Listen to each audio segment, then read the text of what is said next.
So, wireless switch, paano nga ba i-connect? Paano i-install?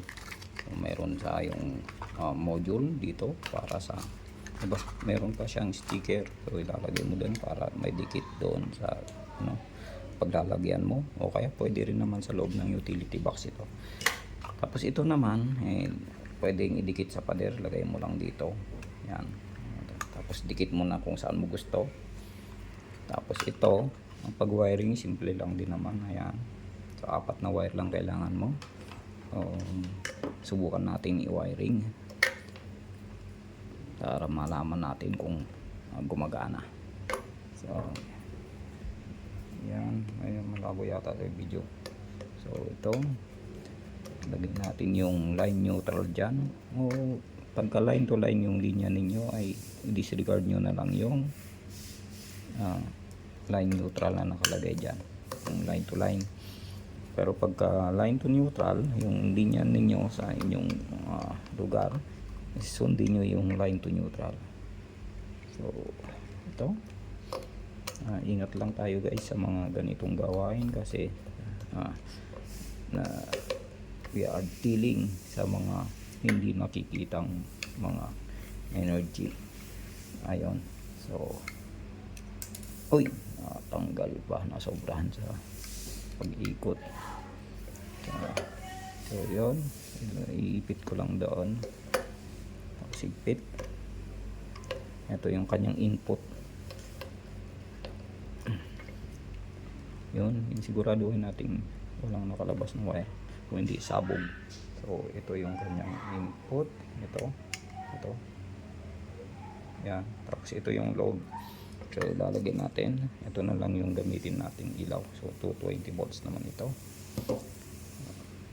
Ilagay lang natin dito sa kanyang kabila.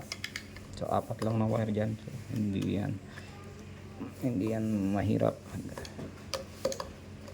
lang gumawa habang may video kasi nakaharang yung cellphone sa mukha ko. Ayan. So connect lang. Uy, natanggal. Masyadong manipis.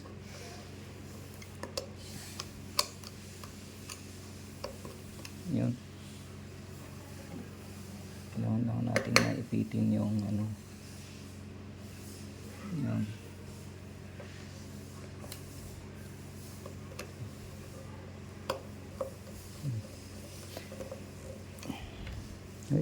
Ayaw nyo maipit. Anong problema nito? Ayun.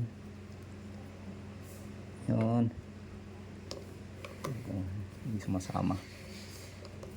Yun.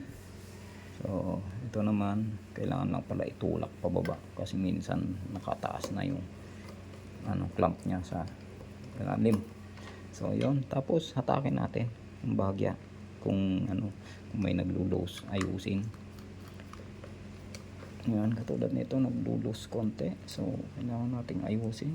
Tulak ng maigi yung wire. Yan, tapos inspection natin kung mayroong mga shorted doon connection. Tapos isaksak ko ito guys. Ayan. Tapos ito, tanggalin ko na yung ng battery kasi may battery na sa loob. Ayan, may ilaw siya. So pindutin ko ito para ma-pair. Yan. Tapos pagka pindutin ko to, so hindi niya nakokontrol. Yun, naka-pair na pala to yung sinip sa akin. So pagka pinindot to, yan,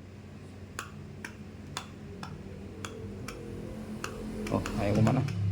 Kailangan niya i-pair ulit. So pindutin lang ito ng matagal.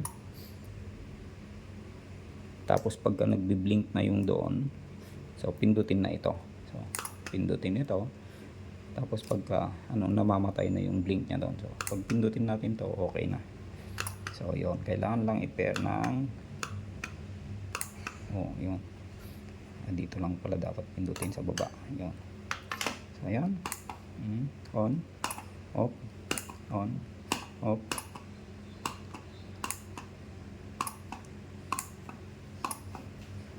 May certain area na ano, kailangan medyo malakas ang pagpindot mo. May switch siya sa loob na ano, o kailangan medyo malakas lang ano, pindot. So yun guys, okay na ang ating wireless switch. Yan.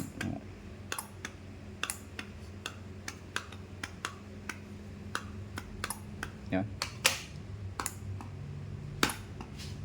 Okay, thanks for watching.